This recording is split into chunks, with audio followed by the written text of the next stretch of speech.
Ressurreição e Vida, capítulo 8, parte K, o segredo da felicidade. Quarta parte, a lição da vida. Terceiro. Entre mentes, entregara-se ao trabalho porventura com maior dedicação, sem deixar perceber a nenhum dos seus colaboradores a preocupação que o martirizava, sem emitir jamais uma palavra de reprovação àquela que tanto o ferira com a incompreensão no cumprimento do dever. Era bem verdade também que agora, com maior ternura, ele consolava os aflitos que o buscavam. Com mais dedicação, desvelava-se à cabeceira dos doentes e mais compassivo era que acariciava os animais que o ajudavam na lavoura para a manutenção da sua excelente casa de benefícios. Não abandonara a mansão ao se ver sozinho. Continuava ali mesmo residindo, embora passasse a maior parte do tempo na ermida. Conservara intacto os objetos e utensílios de Olga, certo de que um dia ela retornaria ao ninho que abandonara. E a casa, perfeitamente conservada, passou a ser o local propício às suas mais graves meditações, cenáculo onde, de preferência, se abandonava às profundas orações com que elevava a alma a Deus e aos estudos da ciência em geral. E orava muitas vezes em voz alta durante os passeios sob o copado das tilhas ou dos pinheiros melancólicos. Sei que ela não está morta, Senhor, como a princípio supus, porque me seria fácil sabê-la, vê-la e falar-lhe se o estivesse.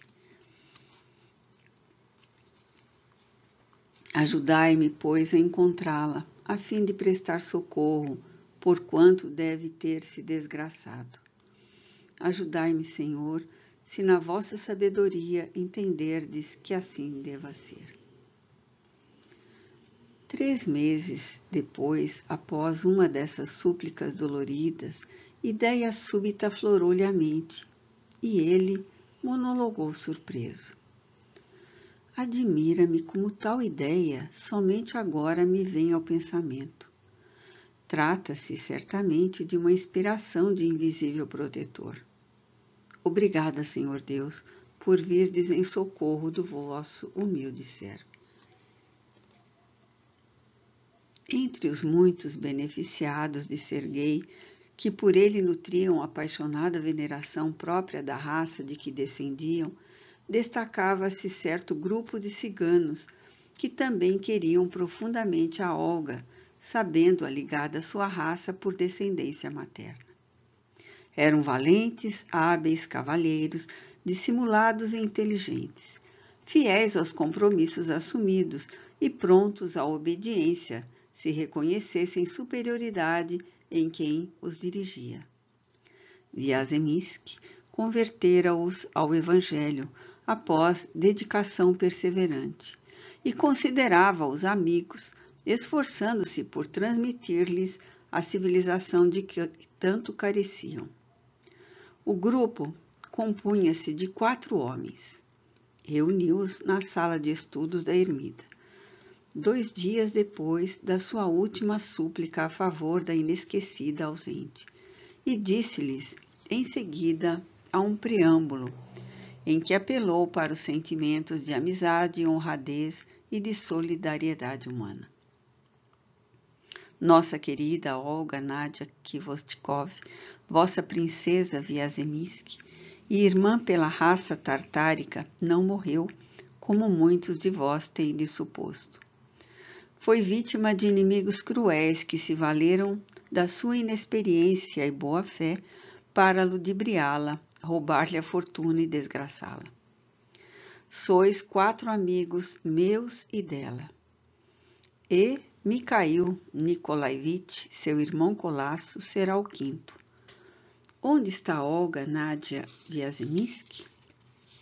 Talvez presa por ordens superiores, talvez recolhida a algum mosteiro, talvez exilada, degredada. Somente Deus saberá o que fizeram dela. Sofremos com sua ausência. Sabemos que ela própria está sofrendo e precisamos encontrá-la a fim de socorrê-la. Parti, pois, e procurai-a, valendo-vos da inteligência de que sois dotados e dos ardis que entenderdes necessários. Sei que um de vós será guiado pela inspiração celeste, a fim de descobrir seu paradeiro. Não mateis ninguém, entretanto. A esse preço eu não desejaria encontrar nossa princesa jamais. Não roubeis porque é feio, é alvitante roubar. E um homem honrado não retirará do próximo sequer um grão de centeio ou uma côdea de pão para mitigar a própria fome. Aviso-nos, entanto, que nossa mãezinha Catarina II é um dos inimigos contra quem tereis de lutar, e que Gregory Orloff, seu favorito, talvez não seja inimigo. Quando encontrardes vossa princesa, pois estou certo de que a encontrareis, trazei-ma ou avisai-me para que eu mesmo vá buscá-la, pois é ao nosso lado e não perdida pelo mundo que deverá viver. Fornecei-vos-eis recursos para a viagem, boas peles e bons cavalos. Ide, e que Deus vos abençoe. Os 4 homens curvaram-se respeitosos, os olhos esfuziantes de satisfação pela oportunidade de uma aventura arriscada, tão do seu agrado, e de prestarem um serviço àquele a quem tanto deviam. Beijaram a mão de Viazemsky, que fora estendida para eles, e repetiram, cada um por sua vez, cheios de entusiasmo e sinceridade. Eu, disse o primeiro, partirei hoje mesmo para o Oriente, onde possuo irmãos de raça capaz de me ajudarem a desvendar o mistério que envolve nossa princesa, ainda que seus inimigos a encarcerassem nas profundidades do Hades. Sei que muitos contrabandistas, tártaros e mongóis costumam raptar damas formosas da Rússia para vendê-las como escravas a sultões e magnatas da Turquia, da Pérsia, do Turquestão. Se tal aconteceu a nossa bela Olga, que Deus não o permita, hei de encontrá-la e trazê-la para os vossos braços. Eu, declarou o segundo, irradiando malícia no olhar brejeiro, irei para Moscou e São Petersburgo. Nossa mãezinha Catarina costuma guardar supostos inimigos em masmorras muito inóspitas do seu viveiro, as quais não ficariam bem à delicadeza de nossa princesa. Descobrirei tudo, e se a encontrar prisioneira nalguma fortaleza ou nalgum calabouço, não quero ser eu um cigano honrado, senão a reconduzir para junto de vós. Eu, afirmou o terceiro, dando-se ares compungidos de santarrão hipócrita. Far-me-ei de peregrino da Terra Santa, em missão de visitar mosteiros da Santa Rússia, para ofertar-lhes relíquias trazidas de lá. Se nossa princesa Viazemsky e irmã de raça foi detida, com efeito para espiar sentenças entre religiosas, ser-me-á tão fácil descobri-la e raptá-la, como é fácil ao meu cachimbo expelir fumo quando o leva à boca. Possuo, ademais, certo vinhozinho delicioso, oriundo da Terra Santa, irresistível, que desvendará todos os segredos daquele que o provar. Aplicá-lo-ei nas religiosas dos mosteiros. Sendo eu peregrino de volta da Terra Santa, não haverá dúvidas. E eu, murmurou conscientemente, o senho carregado, o 4º cigano, Igor. Eu partirei ainda hoje para a Sibéria. Mikhail Nikolaevich foi o 5º. Lembrou que, como irmão colasso de Olga, teria entrada franca nos domínios da família Kvostikov e que uma vez ali contava obter a chave do enigma. 2 dias depois, envergando trajes curiosos, de acordo com os disfarces que lhe pareceram melhores, partiram os 3 primeiros ciganos, enquanto Igor recebia das mãos do próprio Viazemsky pesadas roupas de peles, botas aquecidas, barretes também de peles, luvas, regalos, mantas, etc. E Mikhail, muito naturalmente, tomava o rumo de São Petersburgo, levando presentes de doces e pastéis de frutas para os meninos da casa Khvostikov, os quais muito o estimavam pelas suas divertidas brincadeiras e as histórias que sabia contar.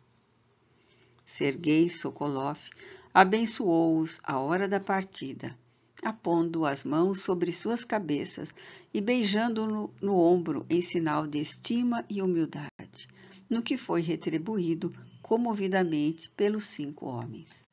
Depois da partida, e quando viu que os singulares paladinos da sua princesa desapareciam na curva do horizonte, o príncipe filósofo desceu ao pomar, e enquanto seus pupilos trabalhavam no preparo da terra, retirava de sob o beshmet a sua flauta e punha-se a tocá-la, sentado sobre um tronco de árvore, observando que os passarinhos esvoaçavam por perto, atraídos pela melodia inefável, pois a primavera chegara e a vida despontava em cada recanto de seus domínios.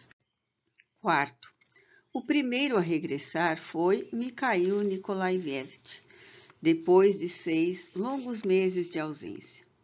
Desgostoso, com o coração ulcerado pelas deploráveis realidades com que deparara no decurso das investigações que fizera, trazia aspecto profundamente entristecido.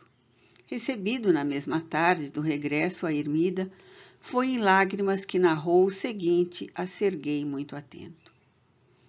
Paizinho, infelizmente não fui bem sucedido na missão que me levou a visitar as famílias Khvostikov. Eu não consegui desvendar o mistério do desaparecimento de nossa amada Barinia. Mas descobri com certeza absoluta que seus amigos, os únicos responsáveis por sua desgraça, pois houve desgraça em torno dela, foram em primeiro lugar o conde Alexei Kamerovitch, que a desejava para amante, no que foi rejeitado, e também a sua fortuna, a fim de reparar a dele, pois está arruinado. Em segundo lugar, sua madrasta, a condessa Ingrid Korsunkaya, que a odeia por haver sido a maior herdeira do conde Khvostikov, e também pela paixão que inspirou ao conde Alexei, em prejuízo seu, pois Alexei e Ingrid eram e são amantes. Em terceiro lugar, algumas damas invejosas da sua beleza e poder de sedução que viviam a intrigá-la com a imperatriz, despeitadas ante a ascensão que nossa princesa ia realizando no Palácio Imperial. Afianço-vos, paizinho, que nossa imperatriz agiu por injunções daqueles, e que Gregory Orlov não interferiu no assunto. O que é evidente é que nem Alexei, nem Ingrid, e tampouco o príncipe Orlov, e nem mais ninguém, a não ser a nossa mãezinha Catarina, conhece o paradeiro de nossa amada Olga. E por toda a parte asseveram que não houve conspiração alguma, que nossa Barinia, Olga, Nádia, jamais atraiçoou a pátria, e que a versão da conspiração foi invencionice de Alexei para encobrir o despeito da imperatriz, a qual se enraiveceu com as suspeitas de amores entre nossa mãezinha Olga e Gregory Ivanovich Orlov. E onde ouvistes tais comentários? Pois, Barine, eu o surpreendi no palácio Khvostikov mesmo, quando a família se reunia para jantares e ceias, já que agora estão todos ricos porque a fortuna de nossa Olga passou para as mãos deles. As crianças também me disseram muitas coisas, pois são crescidas, já sabendo compreender e raciocinar sobre os fatos. Todos desejavam males à princesa e a acusavam. E também soube de muitas coisas mais quando discutiam os dois amantes, pois eu os espionava e ouvia as portas e as janelas. Os criados me ajudavam e repetiam o que sabiam a respeito, visto que sabem de tudo que se passa. Eles são os únicos que estimam e lamentam a sorte de Olga Nádia, a qual conheceram pequena e carregaram nos braços. Serguei agradeceu a Mikhail com bondade, sem qualquer comentário, e desejou premiar sua dedicação.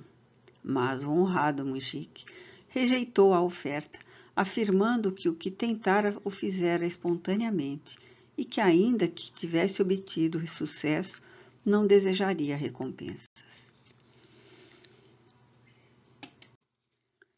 O segundo a regressar fora o cigano, que se fantasiara de peregrino da Terra Santa para investigar os mosteiros. Um ano depois de haver partido, fatigado e deixando transparecer o pungente desgosto do coração, afirmou choroso diante de Viazemsky, que ouvia sentado gravemente à mesa de estudos na biblioteca da ermida. Paizinho de minha alma, deveríeis castigar-me, pois sou um inútil, nenhuma boa nova vos trago. Somente poderei afiançar, diante da desgraça que me atinge. Os ciganos são sempre loquazes e dramáticos nas expressões comuns. Que possuímos uma czarina infiel, capaz de mentir a seus súditos. Creio que nossa amada princesa Viazemsky foi morta há muito tempo ou segregada desse mundo nos subterrâneos do Kremlin em Moscou ou do Palácio Imperial em São Petersburgo, porque nos mosteiros da Santa Rússia é que não está. Não está, paizinho. Investiguei tudo. Sei de tudo quanto se passa neles. Oh, se sei. Viazemsky agradeceu com bondade idêntica e despediu o servo, e exalando profundo suspiro, retomou os estudos com que se preocupava. O terceiro, que se impusera a missão de procurar a bela Olga nas prisões e que chegara alguns dias depois do primeiro, asseverou decepcionado e constrangido. Senhor, meu paizinho, fiz-me de soldado, fui guarda e carcereiro, escalei muros e descia subterrâneos, como melhor não faria um rato. Rebusquei por toda a parte, onde na Rússia se aprisionam condenados. Nossa bela princesa encontra-se em liberdade, pois não está prisioneira, pelo menos nas grandes prisões de Estado.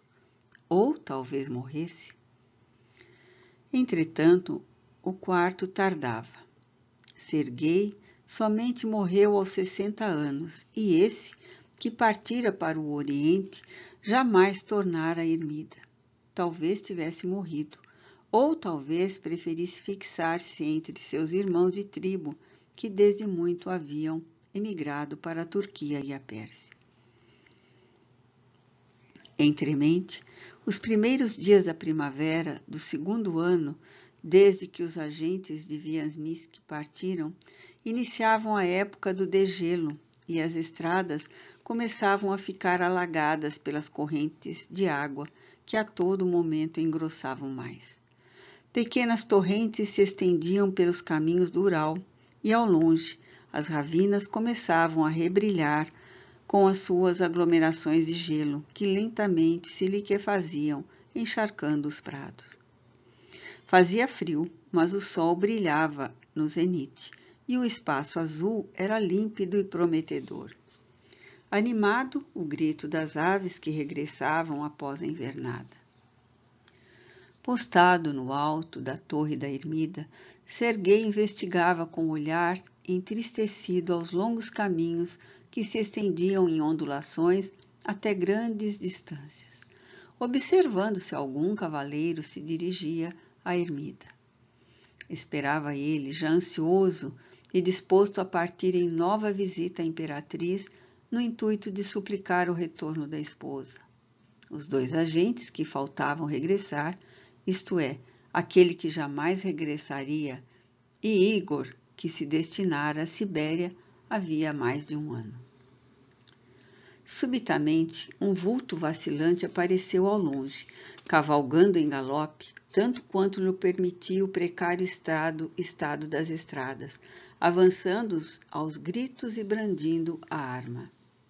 Um machadinho de 2 gumes, no qual um lenço branco fora atado, quais os bárbaros da Mongólia, por ocasião da invasão à Europa, aproximando-se da ermida rapidamente. Quando percebeu que realmente o cavaleiro entrava no carreiro que conduzia à escadaria, ele desceu apressadamente e deixou-se ficar no claustro que deitava para o pátio onde trabalhavam os internos. Dentro em pouco, a sineta do portão tocou o alarme. A portinhola abriu-se. O velho Pop deitou para fora, venerando a cabeça e o estribilho, que por vezes demorava 1 ano para ser repetido. Fez-se ouvir em voz suave: "Quem vem da parte de Deus?" E o cavaleiro respondeu ofegante e como emocionado, como se trouxesse alvíceras à ermida: "Abri depressa, paizinho Nicolai. Sou eu, Igor, com notícias da Sibéria para o nosso paizinho Viazemsky." O grande portão escancarou-se, então mais bulhento e rápido que habitualmente, fazendo repetir o eco por longo espaço de tempo. E Igor entrou, curvando-se diante do Pop para ser abençoado. Vinha exausto de forças, salpicado de lama, as botas de couro forradas de feltro molhadas e igualmente enlameadas. O pelo de suas pesadas roupas siberianas, enegrecidos pela neve e pelo desasseio, a barba crescida e maltratada, os cabelos horrivelmente compridos, voltados para cima e presos sob barretes de pele, que não era tirado da cabeça nem mesmo durante a noite, para o sono. As luvas rotas e também sujas, deixando perceber as terríveis chagas produzidas pelo frio. O nariz avermelhado, já quase violáceo, mostrando a intensidade das caminhadas sob a neve, prenúncio de enregelamento, que atrai a gangrena e geralmente conduz à morte, se a parte afetada deixar de sofrer amputação. O aspecto exausto e doentio, emblema comovente do coração dedicado que vai ao sacrifício para cumprir a palavra empenhada no serviço de um amigo. Mas seus olhos estão cintilantes, como se conduzissem o triunfo de uma vitória que lhe revigorasse o coração, e seu semblante bronzeado, que a neve e o frio sestaram ainda mais, tornando a pele áspera como a lixa. Seu semblante está risonho e resplandece de alegria. Serguei dirigiu-se ao seu encontro, apenas o viu transpor o portão o coração palpitante de esperanças. Comovido, estendeu-lhe a mão que ele beijou, inclinando-se respeitosamente. Abraçou-o com efusão paternal, beijando-lhe em seguida os 2 ombros, enquanto repetiu, observando os terríveis estragos que o clima inclemente da Sibéria produzira em seu corpo, dantes belo e cheio de vigor. Pobre amigo, em que condições retorna, e tudo fez por mim, Deus o abençoe, Igor. Ó, Barine, exclamou, revelando intensa energia moral e sincera satisfação. Ó, Barine, paizinho de nossa alma, encontrei-a. Ah, mas encontrei-a, o resto não importa. A nossa querida Barínia, nossa princesa. Não importa nem mesmo que eu morra, somente não pude trazê-la. Será preciso que partais comigo imediatamente, a fim de buscá-la. Do contrário... Como sempre, o príncipe filósofo dominou a profunda emoção que sacudiu sua alma amorosa. Amparou o pobre Igor, cujas pernas vacilavam. Fê-lo subir ao primeiro andar e encaminhou à sua própria cela, que permanecia aquecida, dizendo-lhe: Contente, não reveles em presença dos demais. Mais tarde conversaremos. Importa socorrer-te primeiro. Chamou auxiliares, despiu, friccionando-lhe o corpo com massagens. Misturou-lhe drogas necessárias no caso, deitou bálsamos poderosos em suas chagas, aplicou-lhe compressas revivificantes da circulação do sangue, apresentou-lhe caldos alimentícios e vinhos restauradores, e fê-lo adormecer sobre um leito improvisado diante da lareira. Sentindo-se assim reconfortado, Igor adormeceu depois de algum tempo, após tomar ainda um copo de chá fumegante, e descansou durante 2 horas. Mas seu sono, muito agitado, entrecortado de gemidos, revelou ao príncipe os sofrimentos que o atingiam, o que a este levou a redobrar de cuidados para com o coração rude que, para servi-lo, não medira sacrifícios. Ao fim de 2 horas, o cigano despertou. Recobrando rapidamente a lucidez das coisas, recostou-se nas almofadas e repetiu de mansinho, vendo que Viazemski se curvara para ele e que ninguém mais havia por ali. Senhor, encontrei-a, está na Sibéria, entre os deportados. Visivelmente pálido, Serguei balbuciou para Igor, o pensamento voltado para o céu, num voto de agradecimento pela feliz nova. Conta-me tudo agora. E Igor explicou simplesmente. Tereis de partir a fim de socorrê-la, Barine, pois não poderá resistir por muito tempo mais aos sofrimentos que a torturam. A desgraça de um destino imprevisto condenou-a de forma inclemente. Poderia ter vindo comigo, eu a traria sob a escolta dedicada a todo respeito. Isso seria o melhor, mas negou-se a fazê-lo, dizendo que será impossível apresentar-se diante de vós no miserável estado a que chegou. Ao me reconhecer, caiu em pranto copioso, e não cessou de chorar naquele dia e na noite que se seguiu. Não está presa, mas apenas exilada, degradada, esquecida pelas autoridades. Sofre crises de desespero impressionantes, parecendo possessa de demônios. Velei por ela quanto pude, desde que a encontrei até o meu regresso. Frequentemente é presa pelas autoridades e espancada nas prisões, devido aos desatinos que comete durante as crises de loucura que sobrevêm. Ninguém lá sabe que seja uma dama nobre. Suas papeletas dão-na como cigana bailadeira, condenada ao degredo por vadiagem e roubo. É difícil conseguirem-se bebidas alcoólicas por ali. Mas, se ela as consegue, embriaga-se. Vós não a reconhecereis, paizinho, tão transformada está.